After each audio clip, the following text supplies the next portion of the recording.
بسم اللہ الرحمن الرحیم۔ قولوا للناس حسنا، ہمیشہ لوگوں سے اچھی بات کیا کرو۔ دوستو، آج شاہد خاقان عباسی کافی عرصے کے بعد جیل سے آئے، قومی اسمبلی کے اجلاس میں شرکت کی اور انہوں نے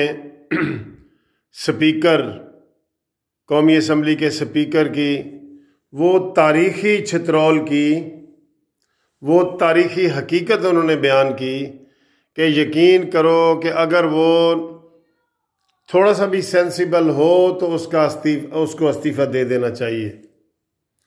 اور انہوں نے بتایا کہ سپیکر صاحب تیرے پاس کوئی اختیار نہیں ہے۔ 5 قومی اسمبلی کے ممبر جیل میں پڑے ہیں، نون لیگ کے 5، سعد رفیق، رانا ثناء اللہ، شاہد خاقان عباسی اور دو ہیں، اور جن کے پروڈکشن آرڈر یہ جاری نہیں کرتے سپیکر صاحب۔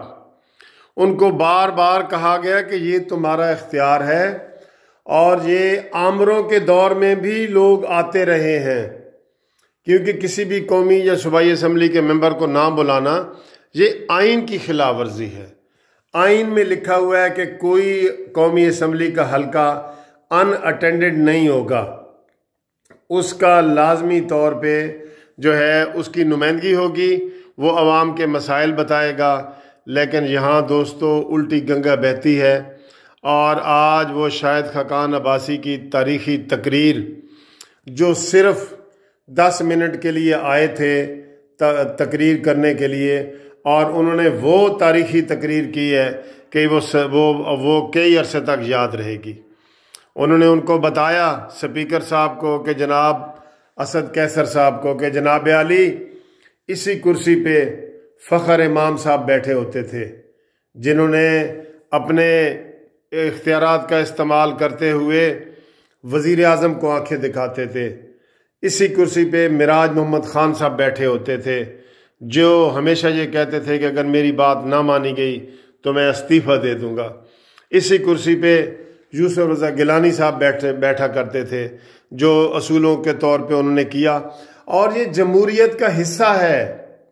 لیکن کیا کیا جائے کہ عمرانی حکومت میں جمہوریت چیز کی تو کوئی چیز بھی نہیں ہے، جو بولتا ہے اس کو اندر کر دیا جاتا ہے، اس کے پیچھے جو ہے نا لوگ لگ جاتے ہیں، اور آدھی اپوزیشن جیل میں ہے، اور آدھی اپوزیشن کو انہوں نے بیمار کر دیا ہے۔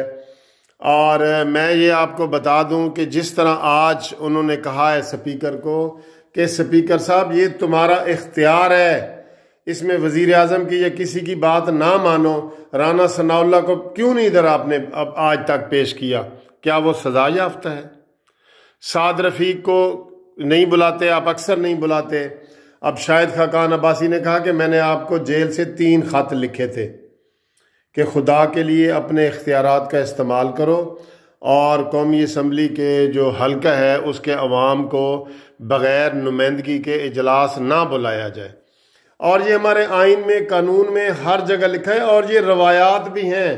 جب سے پاکستان بنا ہے، کوئی بھی MNA MPA جیل میں جاتا ہے تو اجلاس کے دنوں میں ان کو بلایا جاتا ہے۔ وہ کوئی بڑے مجرم قاتل نہیں ہے، ٹھیک ہے جی۔ وہ ان کو کرپشن کے الزام ہیں ان پہ، ابھی تو وہ الزام ہے، ملزم ہے، کوئی مجرم نہیں ہے وہ، ان کو کسی عدالت نے سزا نہیں دی۔ اور شاہد خاقان عباسی جیسا دلیر شخص، جس نے آج کھری سنائی ہیں جناب اسد کیسر کو، اسد کیسر میں اگر تھوڑی سی بھی احساس ہو تو وہ انہوں نے کہا ہے کہ جی میں احتجاجاً واک آؤٹ کر رہا ہوں، اور صرف آپ کو یہ بتانے کے لیے آیا ہوں کہ یہاں رانا ثناء اللہ کو کیوں نہیں بلایا جاتا، کیا پریشر ہے اسمبلی میں، بتاؤ لوگوں کو میرے اوپر یہ پریشر ہے، استعفیٰ دو۔ انہوں نے ان کی، میں ذرا سخت لفظ میں کہوں تو انہوں نے ان کی غیرت جگانے کی کوشش کی ہے، اور ساتھ ہی وہ بائیکاٹ کر کے چلے گئے ہیں۔ ہم جناب شاہد خاقان عباسی صاحب کو سلوٹ پیش کرتے ہیں، یقین کرو۔ اور وہ 15 منٹ کے بعد ہی دوبارہ وہ جیل چلے گئے، اور انہوں نے سپیکر کو کہا کہ میں نے آپ کو 3 خط لکھے تھے، آپ نے میرے پروڈکشن آرڈر جاری نہیں کیے، مجھے بلانے کے آرڈر جاری نہیں کیے، میں ہائی کورٹ کے آرڈر سے آیا ہوں، اور یہ 1 گھنٹہ پہلے انہوں نے مجھے بتایا کہ اسمبلی میں آپ جائیں، تو میں واک آؤٹ کر رہا ہوں احتجاجاً، یہاں پہ رانا ثناء اللہ کو بلایا جائے اور جتنے MNA گرفتار ہیں ان سب کو بلایا جائے۔ خاقان عباسی صاحب، تھینک یو، آپ نے بڑی تاریخی تقریر کی ہے، اور آپ نے تاریخی جو ہے نا اس کو آپ کہہ سکتے ہیں کہ چھترول بھی اسد کیسر کی ہے۔ اسد کیسر صاحب، اگر آپ میں کوئی احساس ہے تو اگلے اجلاس میں رانا ثناء اللہ کو بھی یہاں بلائیں، سب کو بلائیں۔ Thank you for watching this video.